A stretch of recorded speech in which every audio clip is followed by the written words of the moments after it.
सद्गुरुदेव भगवान के श्री चरणों में कोटि कोटि प्रणाम। नारायण नारायण नारायण।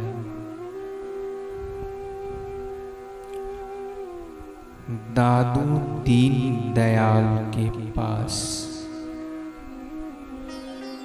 एक युवान ने आकर कहा, महाराज, मैंने काशी में आपकी खूब प्रशंसा सुनी। आप ज्ञात ज्ञेय हो गए हो, मुझ पर कृपा करो। आप तो रंग गए, अब मुझे भी रंग दीजिए। दादू जी ने पूछा, तेरा नाम क्या है? कहाँ से आया है? तेरा नगर कहाँ है? माँ बाप है? कहाँ रहते हैं? तू शादीशुदा है कि कुंवारा है? लड़का बोला, महाराज क्षमा कीजिए, इन सब बातों को पूछने में आपके कितने श्वास खत्म हो गए और मैं इनके उत्तर बताऊंगा तो मेरे भी कितने श्वास खत्म हो जाएंगे। महाराज, इन श्वासों में पता नहीं कौन सा श्वास आखिरी हो, इसलिए जितनी देर इन नश्वर बातों को पूछें और विचारें, उतनी देर आप कृपया करके सत्संग की 2 बातें सुना दीजिए। महाराज, मुझे रंग दीजिए, रंग दीजिए ना प्रभु। वह युवान सच्चे हृदय से दादू जी के चरणों में गिर पड़ा। दादू जी युवक की भागवत प्राप्ति की तीव्र तरफ देखकर प्रसन्न हुए और बोले, अच्छा तो बैठ। उन्होंने उस पर निगाहें डाली और ध्यान करता करता वह लड़का शांत हो गया। उसके चित्त के संकल्प विकल्प कम हो गए। उसको कुछ अंतर का आराम, अंतर का सुख, अंतर का आनंद प्राप्त हुआ। तभी सेवक ने बताया, इस लड़के की माँ बड़ी रुष्ट होकर आ रही है। लड़का बोला, महाराज, मेरी माँ मुझे पकड़कर ले जाएगी। इसकी भगवान से प्रीति नहीं है, भगवान से बैर है। दिन रात मुझे टोकती है। महाराज ने कहा, तू चिंता मत कर, ध्यान में बैठ जा। महाराज, यह तो आपको भी मार पीट सकती है, ऐसी है। वह मुझ तक पहुँचेगी ही नहीं, और तू भी ऐसी जगह जा कि वह तेरे तक भी नहीं पहुँचे। डूब जा, डूब जा। माँ शरीर की है, तेरी नहीं। गाली देती है या कुछ शब्द उच्चारण करके अपमान करती है तो सब आकाश में चले जाते हैं। मुझे लगते हैं ऐसा मत सोच, बल्कि सोच कि हे परमेश्वर, मैं तेरा हूँ, तू मेरा है। हरिओम तत्सत। और सब गपशप। भूतकाल भूल जा, भविष्य की कल्पना मत कर, एवं वर्तमान में आसक्त मत हो। वर्तमान में अपने चैतन्य स्वरूप ईश्वर में डुबकी मार। चुप बैठ जा, हो जा अंतर्मुख, डूब जा गहरा।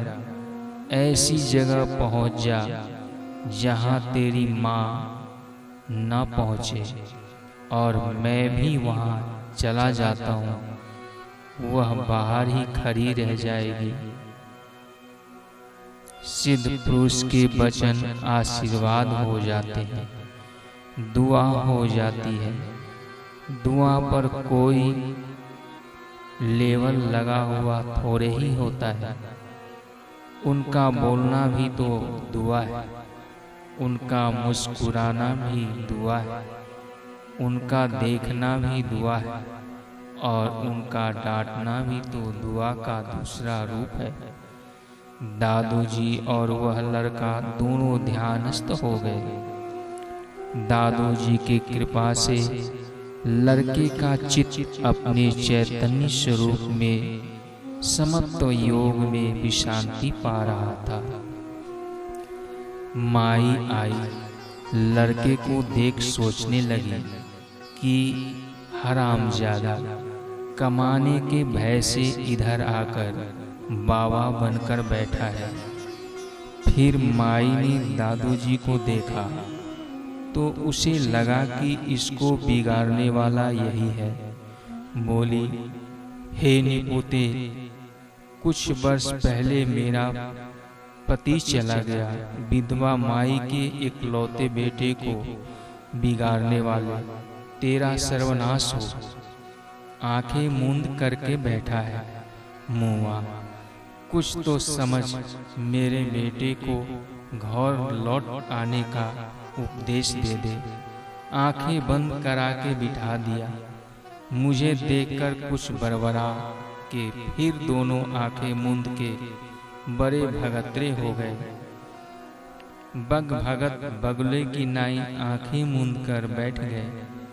माई अनाप शनाप बोलती रही, लेकिन हर चीज का अंत होता है।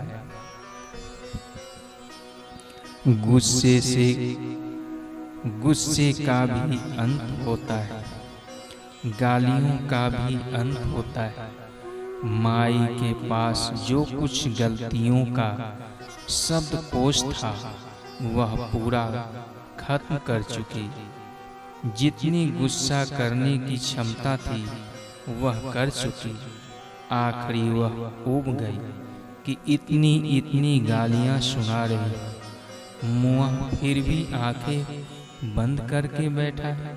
शर्म नहीं आती? निपोते को कोई असर नहीं होता? तेरा सर्वनाश हो, ऐसा कहकर माई ने जोर से थप्पड़ मारा दादू जी के सिर पर। ज्यों माई ने मारा त्यों संत के सिर के स्पर्श से कहो, संकल्प से कहो, उस माई का क्रोध शांति में बदल गया। पाप ताप व अशांति पुण्य और समझ में बदल गई। माई दूसरे ही क्षण फूट फूट कर रोने लगी।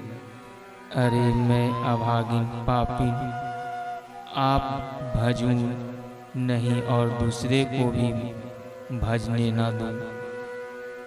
तुमको इतनी गालियां दे रही हूं, तुम कुछ बोलते नहीं। महाराज, तुम तो भगवान हो, मैं कौन से नरक में पड़ूंगी, मुझे माफ कर देना। ऐसा करके वह माई खूब रोई। अपने दोषों का चिंतन करके ब्रह्मवेता महापुरुषों के आगे कोई प्रायश्चित करता है तो उसके दोष जल्दी जल जाते हैं। उनके आगे अगर थोड़ा भी प्रायश्चित किया जाता है, थोड़ा भी सुमिरन किया जाता है, या उनकी थोड़ी भी सेवा की जाती है तो उसका अनंत फल होता है। और थोड़ी भी बेईमानी या थोड़ी भी कुकर्म किया जाता है तो वह भी वैसा ही रंग दिखा देता है। माई ने प्रायश्चित किया, उसका हृदय पावन हुआ। दादू जी तो संतत्व को पाए हुए थे। आंखें खोलकर माई पर कृपा दृष्टि डाली। फिर मधुर वाणी में बोले, क्या है माताजी? बाबा जी, मैं अभागिन पापिन आपको इतना बोली और आप सुनते ही रहे। आपने मुझे एक भी जवाब नहीं दिया। आपने श्राप भी नहीं दिया महाराज। इतनी इतनी मेरी गलतियां आपने सुनी नहीं क्या? और मैंने आपके सिर पर मारा था, वह आपको लगा नहीं क्या? दादोजी बोले, जहाँ लगा था मैं वहाँ नहीं था। जिसको तू सुना रही थी वह मैं नहीं था। मैं तो 5वीं कोठरी में बैठा था और तू पहली कोठरी को बोल रही थी। तेरे बेटे को भी मैंने 4थी 5वीं कोठरी में बिठा दिया था। यह जो शरीर दिखता है यह पहली कोठरी है, अन्नमय कोश है। इसके अंदर दूसरा प्राणमय कोश है, उसके अंदर मनोमय कोश है, उसके अंदर विज्ञानमय कोश है और उसके अंदर आनंदमय कोश है।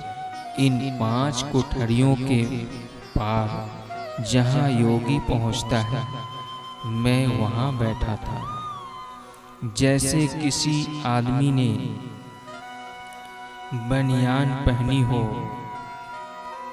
फिर कमीज पहनी हो, उसके ऊपर लंबा कुर्ता पहना हो, फिर स्वेटर पहना हो, तथा बरसात के दिनों में तो बरसाती कोट भी पहना हो, तो हवा पानी का असर बरसाती कोट को ऊपर से होगा।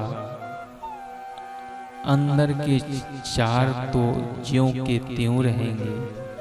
ऐसे ही इस शरीर को तुम्हारे पीटे तो हो सकता है कि इस शरीर को पहली कोठरी को थोड़ी चोट लग जाए, लेकिन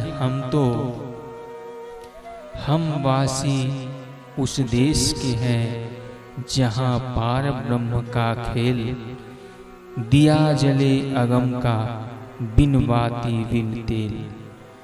बिना तेल के बिना बाती के वहाँ दिया जलता है और प्रकाश होता है। सदा प्रकाश में अपना चैतन्य स्वरूप है, जो सुख को भी देख रहा है, दुख को भी देख रहा है। मन चंचल है उसको भी देख रहा है और मन शांत है उसको भी देख रहा है। भूतकाल को भी देख रहा है, भविष्य की कल्पनाओं को भी देख रहा है तथा वर्तमान के भी सब परिस्थितियों को देख रहा है।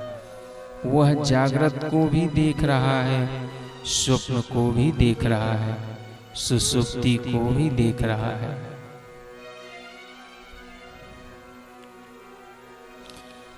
चांदना कुल जहान का तू, तेरे आश्रय होए व्यवहार सारा। तू सबदी आँख में चमकता है, हाय चांदना तुझे सूझता अंधियारा। जागना सोना नित खवाब तीनों, होवे तेरे आगे कई बार। बुल्ला शाह प्रकाश स्वरूप है, एक तेरा घट बद न होवे यारा। जैसे चंद्रमा की रोशनी में चाहे कितनी भी प्रवृत्तियां हो, पर चंद्रमा पर हमारे क्रियाकलापों का कोई प्रभाव नहीं पड़ता। ऐसे ही तुम्हारा मन, तुम्हारा तन, तुम्हारे ये 5 कोश चाहे कितनी बार बदलें, इन 5 कोशों से जो न्यारा तत्व है वहाँ जब हम ठहरे हैं तो हमारा क्या बिगाड़ सकता है। देवी महाराज, मैं तो डाकनी हूँ, देवी नहीं। मैं तो छोरे को रोकने वाली और तुमको पीटने वाली, मैं देवी कैसे?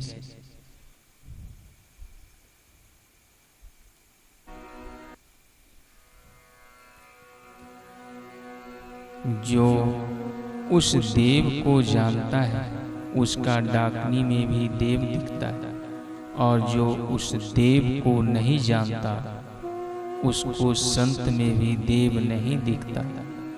मूर्ति में तथा भगवान में भी देव नहीं दिखता। शकुनी को, दुर्योधन को कृष्ण में भगवान नहीं दिख रहे थे। शूर्पणखा को भगवान राम में देव नहीं दिख रहे थे, लेकिन नामदेव को तो कुत्ते में भी देव दिख रहे थे। धन्ना जाट को सिलवट्टे में भी देव दिख रहे थे। संत एकनाथ जी को गधे में भी भगवान दिख रहे थे। कुत्ते में भगवान, सिलवट्टे में भगवान, गधे में भगवान। तो यह निर्भर करता है कि देखने वाले का भाव कैसा है, देखने वाले का ज्ञान कैसा है, देखने वाले का संग कैसा है, देखने वाले की आकांक्षा कैसी है। वह शुभ देखना चाहता है कि अशुभ देखना चाहता है, अथवा शुभ और अशुभ जिसके प्रकाश में प्रकाशित हो रहे हैं उस परम प्रकाश अपने आप को देखना चाहता है, ब्रह्मवेता होना चाहता है। और जिसके हृदय में ब्रह्मवेता के लिए, भागवत प्राप्त महापुरुषों के लिए स्नेह नहीं है, संतों के लिए श्रद्धा, भक्ति या प्रेम नहीं है, उसका हृदय तुच्छ तुच्छ चीजों में डोलता रहेगा, घड़ियाल के लोलक जैसा। एक फकीर ने कहा है, जो भरा नहीं है भावों से, जो भरा नहीं है भावों से, जिसमें बहती रसधार नहीं, जिसमें बहती रसधार नहीं, वह हृदय नहीं है, पत्थर है, जिसमें संतों के लिए प्यार नहीं, जिसमें संतों के लिए प्यार नहीं। और जिसके हृदय में भागवत प्राप्त महापुरुषों के लिए प्रेम है, श्रद्धा है, भगवान के लिए प्रेम है, वह देर सवेर परमात्मा तत्व को पा लेता है। नारायण नारायण नारायण नारायण।